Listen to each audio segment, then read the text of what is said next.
I had just wrapped up a short trip to Austin, Texas. I'd spent a few days catching up with some old college buddies, enjoying the food scene, and soaking in the city's laid-back vibe. But the time had come to head home to Louisiana. It's not a short trip, pretty much a full day of driving, and I figured I'd make the journey in one go, like I usually do. That morning, as I was packing up, I posted a story on Instagram of my breakfast taco. Just something random. Minutes later, I got a DM. It was from Tom. Tom and I had been friends in high school. Real friends, not just classmates. We were close. But after graduation, life happened. Different states, different paths, different lives. We kept tabs on each other through social media, but we hadn't actually spoken in years. His message read, "When are you leaving Austin?" I replied, "Today. Just about to hit the road."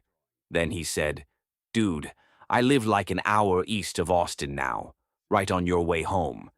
You should stop by, man. It's been too long." I hesitated for a second. I was tired and kind of looking forward to getting home, but honestly, I missed him. The idea of reconnecting after all these years felt right. So I said, "Sure, why not?" I plugged his address into my GPS. It was about an hour and a half out, nestled in a rural area that felt like the edge of nowhere. The drive was scenic, though. Wide open fields, long dusty roads, and fading sunlight melting into the trees. When I pulled into his driveway, I could see his place was older. It wasn't run down, just dated. Think weather-worn wood, a porch that creaked under your weight, and windows that looked like they'd seen decades of summer storms and winter winds. Tom opened the door before I could knock. Same smile, same Tom. He pulled me into a hug like no time had passed at all.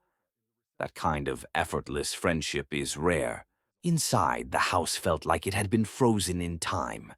Brown carpet, mustard-colored furniture, wood-paneled walls. There was a kind of charm to it, like an old lake house your grandparents never updated. We started catching up right away, talking about old classmates, terrible high school memories, what we'd both been up to. He poured us both some whiskey and then another and another. Before long, I was buzzed, then drunk. Time slipped by without us noticing. At some point, I realized how late it had gotten. I stood up, wobbling slightly, and said I should probably get going. Tom looked at me, eyebrows raised. "Dude, you're not driving like that. Just crash here. I got a spare room. Couch is trash anyway." I nodded. He was right, I wasn't going anywhere. He ordered some Chinese food and, after eating, led me down a short hallway to a door at the end. "This is it. Nothing fancy. But it's yours for the night." The room was still, like it hadn't been used in years. The air was thick, stale even. There was a bed, a small dresser, and a closet. Nothing else. I collapsed onto the bed almost instantly, barely registering anything around me. That night, I woke up. I didn't know what time it was. My mouth was dry, my head pounding, and the room was dark, except for the faint slivers of moonlight peeking through the blinds. Then, I saw it. In the far corner of the room, by the closet door, something was hanging there. At first glance, it looked like a long black trench coat draped over a coat rack, but the more I looked at it, the more I realized something felt wrong. It had shape, definition. It wasn't hanging like fabric. The upper part was broad, almost like shoulders. The lower part didn't sway or flutter with the breeze. It stood still, rigid, like a silhouette frozen in place. My heart started racing. I didn't remember anything being there when I stumbled into bed, but I'd been drunk, maybe I missed it. I rolled over, closed my eyes, told myself it was just a coat, but I couldn't help it. I peeked again. Still there. I squeezed my eyes shut, took a deep breath, and forced myself to sleep. I don't know how long I was out before I woke up again. This time I was pulled from sleep not by discomfort, but by sound, a soft, slow creaking, like footsteps on old wood. Careful, deliberate. My eyes snapped open. The room was slightly brighter now. Dawn was beginning to break.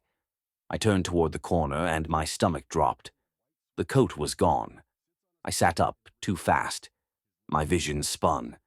A cold sweat broke across my back. I scanned the room. Closet door, closed. Room, empty. But I knew something had been there.